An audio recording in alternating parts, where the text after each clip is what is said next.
least it was worth a try.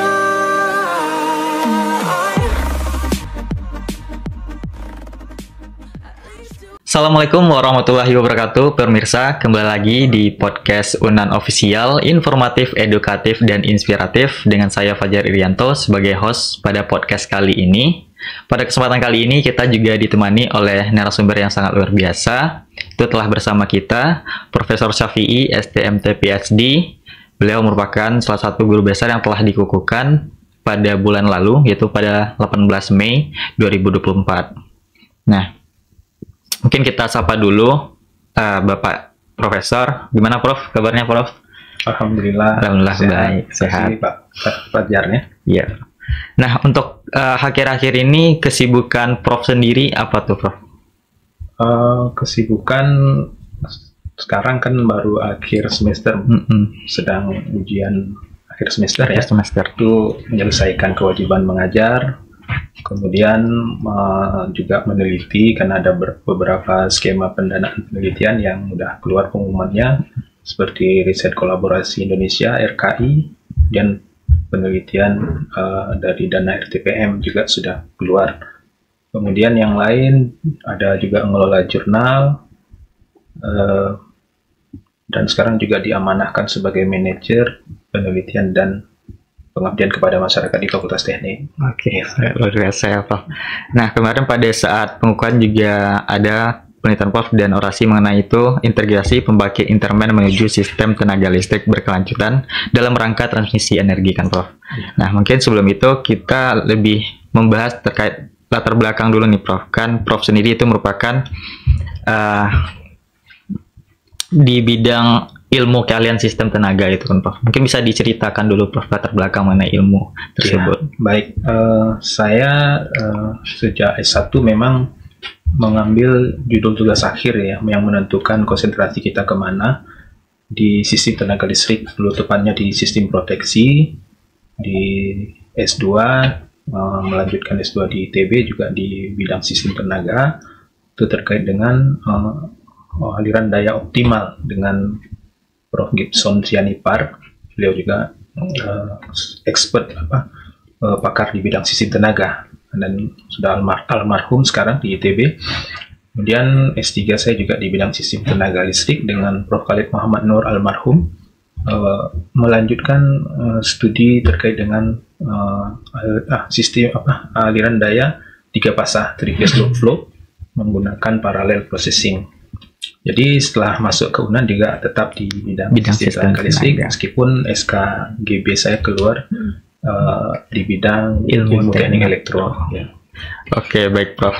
Mungkin di sini kita bakal highlight lagi terkait judul penelitian Prof itu mengenai integrasi pembangkitan listrik intermen menuju sistem tenaga listrik berkelanjutan dalam rangka transisi energi.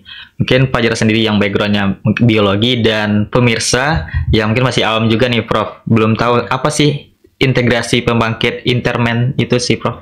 Intermittent. Iya, intermittent. Ya. Baik. Jadi di sistem tenaga listrik itu ilmunya bagaimana memastikan listrik yang sudah dibangkitkan bisa ditransmisikan, didistribusikan sampai ke pengguna demand ya, pemakai atau beban.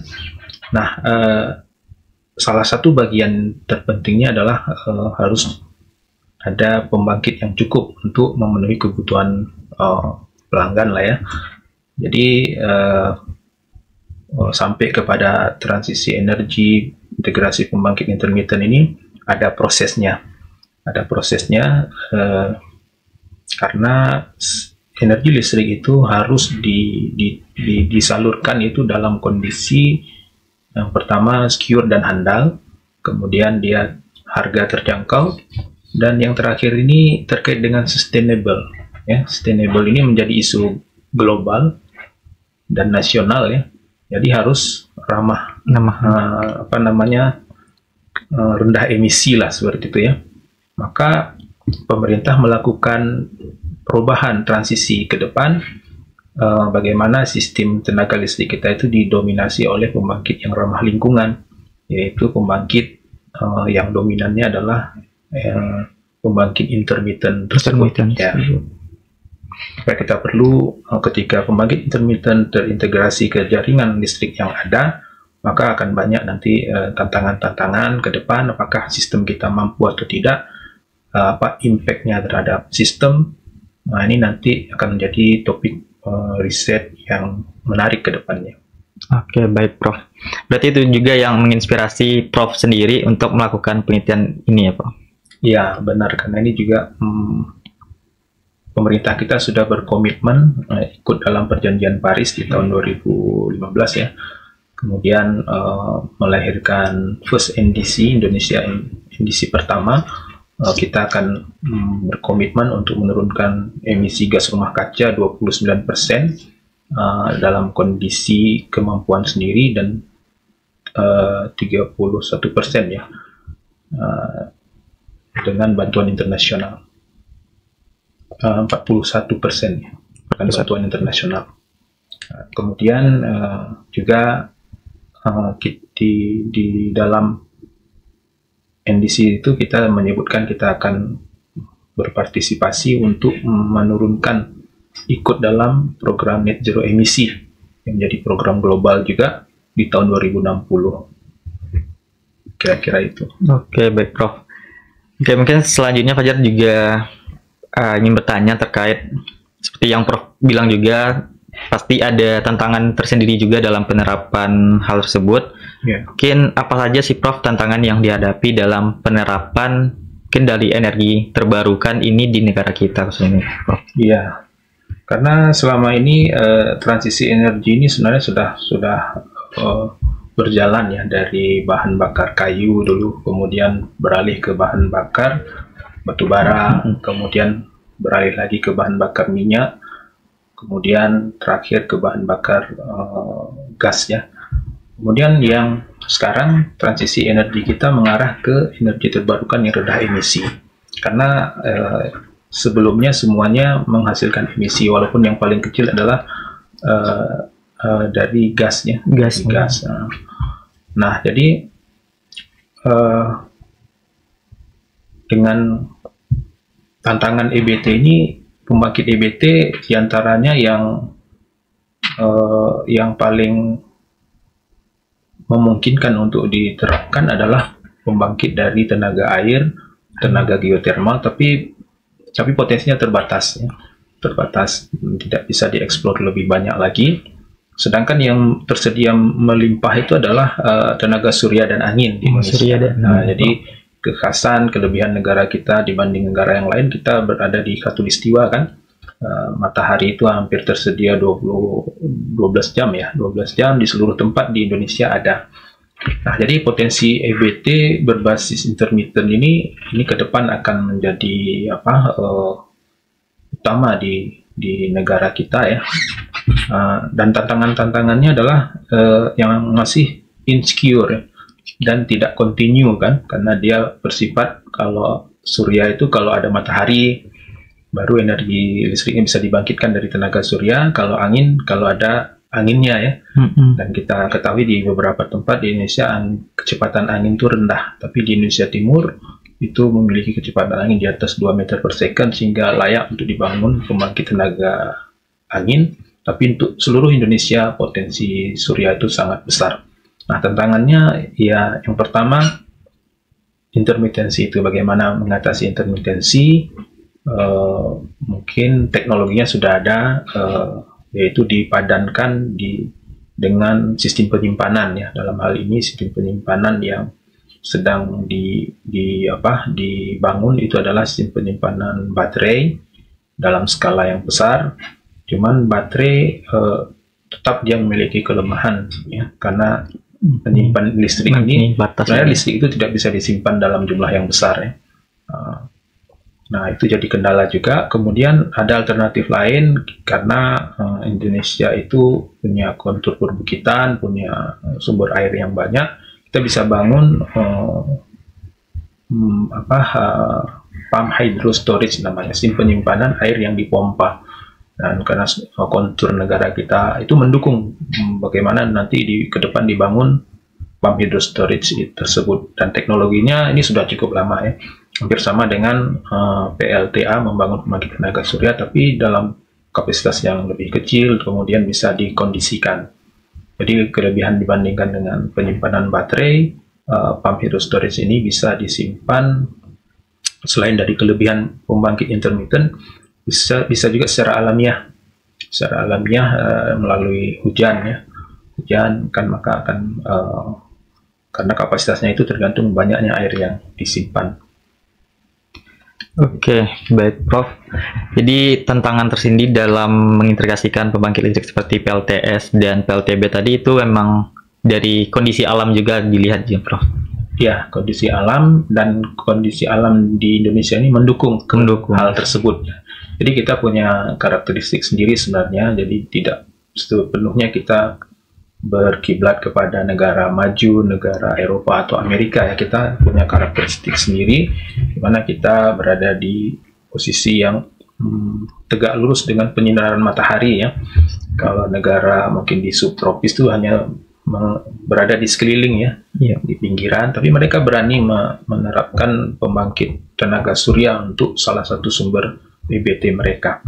Kemudian kita juga punya potensi air, punya potensi geotermal. Nah, ke depan ketika kita akan beralih dari pembangkit fosil ke pembangkit EBT, rasanya tantangan-tantangan tersebut akan bisa diatasi ya. Walaupun saat ini pemerintah akan menargetkan di 2060 atau lebih cepat ya di 2050. Di mana di 2050 itu tidak ada lagi pembangkit fosil dari PLTU, maka tentu semuanya akan digantikan oleh pembangkit berbasis energi terbarukan. Sedangkan pembangkit energi terbarukan dari geotermal, panas bumi ya, dan juga air itu potensinya terbatas dan diperkirakan akan habis di 2040 ya, tidak ada lagi potensi itu yang bisa dibangun. Maka potensi yang tersedia besar dan luas itu adalah matahari dan angin ya, yang teknologinya itu semakin umum ya di masyarakat. Siapapun hari ini bisa memasang sendiri ya PLTS di rumah mereka, dan harganya cenderung terus menurun sehingga semakin terjangkau harganya. Dan yang jadi masalah memang masih masalah insecure ya, tidak aman dan tidak kontinu itu. Nah, ini perlu teknologi lainnya, riset-riset terkait dengan bagaimana memasangkan dengan sistem penyimpanan dan juga dari baterai maupun pump storage yang besar. Itu adalah pump storage yang punya potensi besar. Walaupun pemerintah punya alternatif lain sebenarnya, tapi undang-undangnya belum keluar ya. Jadi nanti akan ada undang-undang EBET namanya, energi baru dan energi terbarukan, dalam pembahasan. Targetnya di akhir 2024-nya akan keluar undang-undangnya, dan nanti mungkin opsi lainnya adalah pembangkit listrik tenaga nuklir ya. Tapi jumlahnya tidak besar, mungkin tidak sampai 10% dari bauran energi nasional nantinya. Ya, itu juga satu alternatif ya. Tapi masih ada waktu kita sekitar 20 tahun yang menjelang 2050 untuk mendapatkan satu teknologi yang bisa mengatasi kendala intermitensi tersebut ya, sehingga pembangkit EBT intermittent ini bisa digunakan untuk melayani base load beban 24 jam ya. Jadi ketika tidak ada tenaga surya, maka baterai yang mensuplai. Ketika tidak ada angin, begitu juga baterai dan pump storage yang mensuplai energi listriknya. Kira-kira seperti itu. Oke, baik Prof. Terima kasih Prof terkait penjelasannya. Tadi juga Fajar makin meng-highlight terkait harga tadi untuk pembangkit integritas intermittent ini kan terjangkau juga kan Prof. Nah, apa sih dampak ekonomi dari integrasi pembangkit intermittent itu terhadap harga listrik itu Prof, terkait biaya operasi sistemnya juga? Ya, kalau pembangkit intermittent kan tenaga surya, tenaga angin ya, itu biayanya besarnya di awal, di investasi awal. Tapi ketika beroperasi dia nggak ada bahan bakar yang dibakar ya, yang harus disuplai terus ya, karena matahari itu gratis, angin juga gratis kan. Jadi di awal dan teknologinya cenderung semakin masif dikuasai oleh seluruh masyarakat ya. Kemudian juga harga semakin turun karena persaingan kompetitif tersebut ya. Apalagi nanti kalau kita bisa punya industri sendiri, industri EBT yang menghasilkan panel surya, menghasilkan baterai, nah maka harganya itu akan semakin turun ke depannya. Sehingga pembangkit intermittent ini dari surya dan angin memang pembangkit yang terjangkau, kemudian rendah emisi. Cuman kendala itu tadi, yang intermittent tidak secure, tidak aman, tidak kurang handal untuk saat ini ya. Untuk ke depan, nah itu strategi-strategi itu yang sedang diteliti, berbagai inovasi riset sudah coba dipublikasikan kan, termasuk di kita, saya di Teknik Elektro juga punya grup riset ya dari mahasiswa S2, S3, dan juga S1 ya, yang kita arahkan ke sana. Di antaranya kita mengembangkan pump storage tadi, walaupun miniaturnya, bagaimana kelebihan tenaga surya bisa memompa air ke reservoir atas, nanti ketika sudah penuh bisa dialirkan ke bawah menjadi energi listrik, memutar turbin generator yang kecil mini menghasilkan listrik. Begitu juga ada juga riset kita terkait dengan pengembangan model pembangkit intermittent ini, karena ketika nanti banyak pilihan opsi pembangkitan itu harus diatur supaya dia optimal kan, dan itu nanti akan ada smart grid control center ya. Nah di sana itu diperlukan program komputer. Nah jadi kita juga mengembangkan program komputer, program analisis. Ketika nanti pembangkit intermittent ini masuk ke jaringan, kita sudah bisa prediksi apa yang impact-nya pada jaringan, bagaimana profil tegangan, bagaimana lossesnya, bagaimana juga frekuensi kestabilan dan kestabilannya. Nah, ini yang perlu dianalisa, jadi ada juga riset kita terkait dengan itu, bagaimana mitigasinya.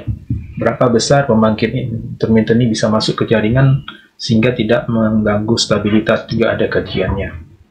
Kemudian juga ada satu lagi selain di sisi hulu, juga di sisi hilir ya. Salah satunya adalah pengembangan electric vehicle ke depan, didorong untuk bertransformasi juga dari kendaraan konvensional menggunakan bahan bakar minyak ya berbasis fosil menjadi energi listrik. Energi listrik ini tidak ada emisinya kan.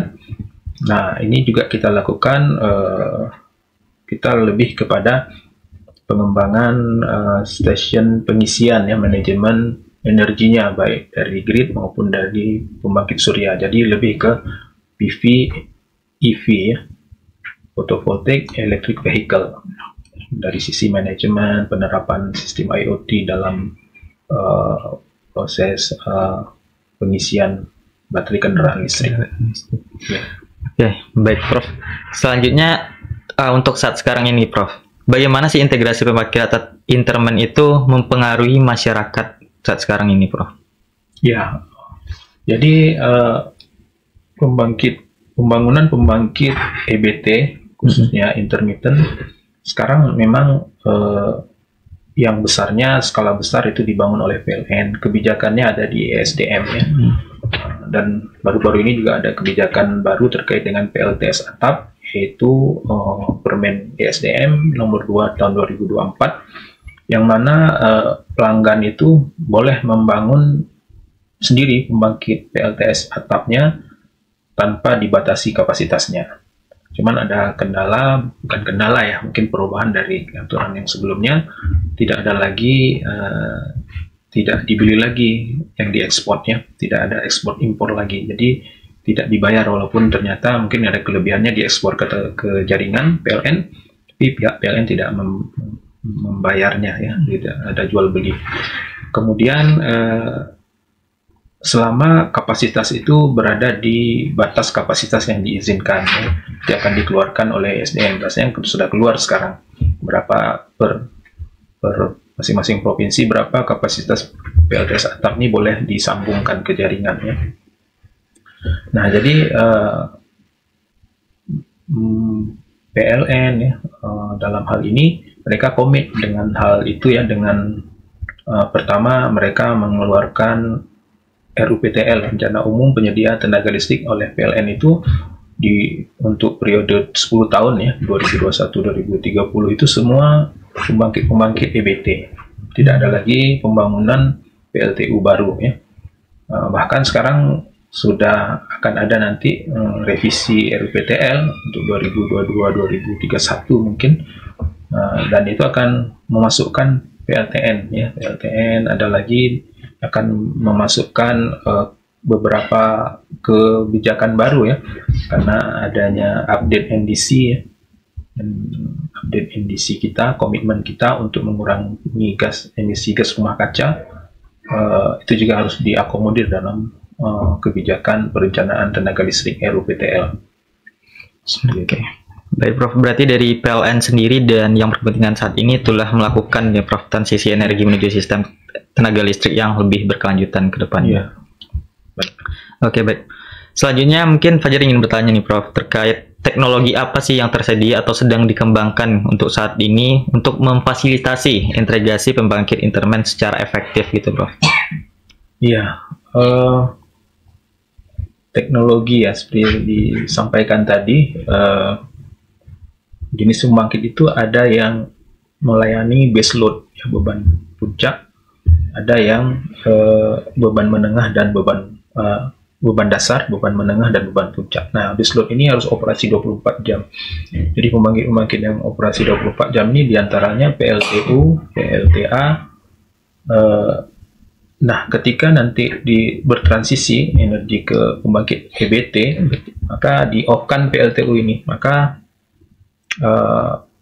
pihak penyedia itu harus bisa mengcover ketiadaan PLTU ya, dengan salah satunya tadi dengan membangun sistem penyimpanan, teknologi sistem penyimpanan harus diterapkan ya. Kemudian juga tidak sekaligus ya pembangkit fosil ini dihilangkan, tapi bertahap mulai dari PLTU, tapi harus ada cadangan PLTG ya. Pilihannya adalah PLTG teknologinya sekarang, karena PLTG emisi yang paling rendah. Ataupun tetap ada PLTU tapi dengan memasang carbon capture. Jadi karbonnya ditangkap sebelum dia keluar ke atmosfer, ditangkap dan disimpan dalam tanah. Nah, teknologi itu juga terus dikembangkan oleh pihak PLN. Ada lagi teknologi co-firing ya, mengurangi bahan bakar dari batu bara tapi digabung dengan biomasa. Itu juga sudah jalan sekarang, walaupun persentasenya masih sedikit. Ternyata juga ada kendala di biayanya jadi lebih besar, membengkak. Yang PLTU biaya murah, tapi ketika co-firing jadi bertambah biaya pokok pembangkitan. Ini menyebabkan nanti tarif listrik jadi naik lagi kan, jadi masalah juga. Di samping sambil menunggu ada teknologi yang bisa membuat pembangkit EBT intermittent ini bisa mengatasi masalah intermitensi, itu bisa dijadikan sebagai pembangkit base load ya. Nah, ini risetnya sedang berlangsung ya, dan risetnya bukan cuma di Indonesia dan ini di internasional ya. Semua masalah ini menjadi masalah global ya ke depan, ketika pembangkit berbasis fosil akan digantikan oleh pembangkit yang lebih ramah lingkungan. Di antaranya juga negara-negara yang berhasil itu mereka membangun PLTN ya, masuknya PLTN tenaga nuklir. Dan Indonesia juga sepertinya akan mengarah ke sana, akan ada rencana di kebijakan yang akan dituangkan dalam undang-undang. Juga akan merevisi KEN ya. KEN itu lahir 2014 ya, sedangkan perjanjian Paris Agreement, NDC itu di 2015, 2016, sehingga belum terakomodir komitmen kita untuk berpartisipasi dalam mengurangi emisi gas rumah kaca atau target-target internasional terkait dengan perubahan iklim tersebut. Maka perlu direvisi. Nah, ini menunggu adanya kebijakan tersebut ya, berproses lah ya, sampai nanti memang di tahun 2060 atau lebih cepat di tahun 2050 kita sudah bisa menuju net zero emisi nol ya. Oke, baik Prof. Tadi juga Fajar sempat mendengar terkait pembangkit listrik tenaga nuklir tadi Prof. Iya. Dan negara maju sudah mengimplementasikan itu, dan Indonesia akan juga melakukan itu. Apakah untuk pengimplementasi tenaga nuklir tadi itu lebih efektif atau gimana gitu? Ya, ini yang masih menjadi tarik ulur ya, karena energi nuklir ini security-nya sangat penting ya. Sampai ke kebocoran radiasi nuklir itu sangat berbahaya gitu ya, Prof. Masalahnya. Kemudian dia high tech juga, dan padat modal juga ya, mahal teknologinya kan. Nah, ini apakah sesuai untuk negara kita ya? Sementara kalau saya melihat juga ada peluang lain ya di negara kita yang punya kelebihan di pembangunan pump storage ya. Pump storage bisa mengantisipasi EBT juga ya. Kalau itu dibangun memang juga investasinya besar, tapi potensi itu tersedia di negara kita Indonesia yang banyak perbukitan, sehingga bisa dibangun waduk di atas, waduk di bawah, kemudian disalurkan kelebihan energi intermittent digunakan untuk menaikkan air ke waduk atas, kemudian ketika dibutuhkan dia akan disalurkan ke waduk bawah menjadi energi listrik, seperti itu. Kemudian potensi EBT dari PLTS juga sangat besar potensinya di Indonesia. Rasanya punya ada beberapa perspektif ya untuk mencapai net zero tersebut, apakah bertahan tanpa nuklir atau dengan adanya nuklir tapi di bawah 10% ya, kapasitasnya kecil ya. Nah, ini sedang kita tunggulah lahirnya disahkannya undang-undang EBET ini. Bahkan nanti ada nuklir di dalamnya, itu nanti akan ada turunannya nanti ke RUEN, Rencana Umum Energi Nasionalnya harus ada juga nuklir. Kemudian implementasinya di RUU PT LPLN juga harus ada pembangunan pembangkit listrik tenaga nuklir. Oke. Baik, Prof. Tadi kan lumayan ada juga beberapa dampak negatif dari pembangkit tadi, Prof. Nah, bagaimana cara meminimalisir dari dampak negatif tadi dan juga memaksimalkan terkait manfaat ekonomi dari transisi energi menuju sistem tenaga listrik yang lebih berkelanjutan gitu, Prof? Ya. Dampak negatif ini akan terjadi yang paling ekstrim itu pemadaman. Khawatir ketika EBT intermittent tidak bisa mengcover ketiadaan PLTU atau pembangkit fosil di off-kan, dimatikan ya, akan terjadi pemadaman. Nah, makanya kita coba ke depan supaya ketika ada pemadaman, maka sistem-sistem kecil ini tetap bisa operasi. Bagaimana caranya? Memperkuat menjadi grid-grid yang mandiri energi. Misalkan ini ada tugas akhir mahasiswa sih ya. Sekarang di grid ada di Pasaman, grid itu sudah ada PLTM mini hidro dari pembangkit tenaga air yang kecil tapi cukup untuk 6 kW ya, cukup untuk melayani feeder mereka. Nah, jadi dengan memperkuat grid-grid atau feeder-feeder punya pembangkit sendiri, baik PLTS dipasangkan digabungkan dengan mikrohidro, ketika ada pemadaman dia tetap operasi. Nah, cuman untuk meningkatkan keandalan perlu diintegrasikan ya. Perlu integrasi. Kemudian alternatif lain yang juga sudah masuk dalam perencanaan yaitu pembangunan super grid namanya. Jadi di Pulau Jawa itu dominan oleh PLTU. Nah, kalau PLTU di off kan mereka pakai apa kan gitu. Sedangkan di Sumatera kita punya potensi EBT yang besar dan beban kita masih kecil, masih 1/5 dari beban listrik di Pulau Jawa. Kita sekitar 7 gigawatt ya. Di Pulau Jawa itu sudah 30 gigawatt. Jadi 1/5-nya. Nah, ketika nanti dipensiunkan PLTU, maka pembangkit EBT yang banyak dominan di Pulau Sumatera harus bisa disalurkan ke Pulau Jawa melalui saluran transmisi super grid namanya di tegangan 500 kV. Ini sedang dibangun juga. Dan tadi terkait dengan dampak ekonomi ya, transisi ya. Makanya terkait dengan dampak ekonomi, pemerintah kita rasanya sudah menggiatkan membangun industri EBT ya di Indonesia. Seperti di Pulau Rempang ya, ada beberapa lagi, sehingga menjadi produksi dalam negeri, panel kita tidak import lagi. Kemudian juga perlu transfer knowledge dan skill di bidang EBT ini. Jadi mahasiswa kita diharapkan punya kemampuan terkait dengan pembangkit EBT. Nah ini tentu di kurikulum di teknik ya, di teknik elektroteknik mesin juga ada kaitannya dengan EBT ya. Dan juga di tempat lain nanti ada ekonomi karbon kan gitu ya. Jadi harus masuk ke kurikulum di perguruan tinggi sehingga ketika nanti kita punya tenaga baik punya SDM yang kuat punya pengetahuan, punya skill terkait dengan transisi energi ke pembangkit EBT. Oke, baik Prof. Selanjutnya mungkin terkait perbandingan integrasi pembangkit intermen di Indonesia nih dengan negara lain itu yang telah menerapkan tuh gimana gitu Prof, dari pandangan Prof sendiri? Ya, beberapa negara ada punya kebijakan masing-masing ya. Tapi pada umumnya mereka juga mentargetkan di 2060 net zero emisinya di tahun 2060 atau lebih cepat ya.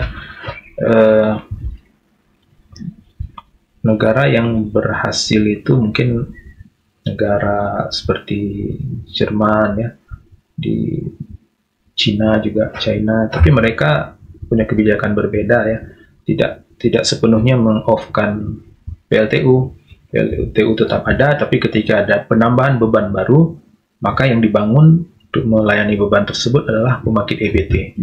Nah, jadi tidak serta-merta yang lama di-off-kan, tetap ada dipertahankan dengan mungkin menambah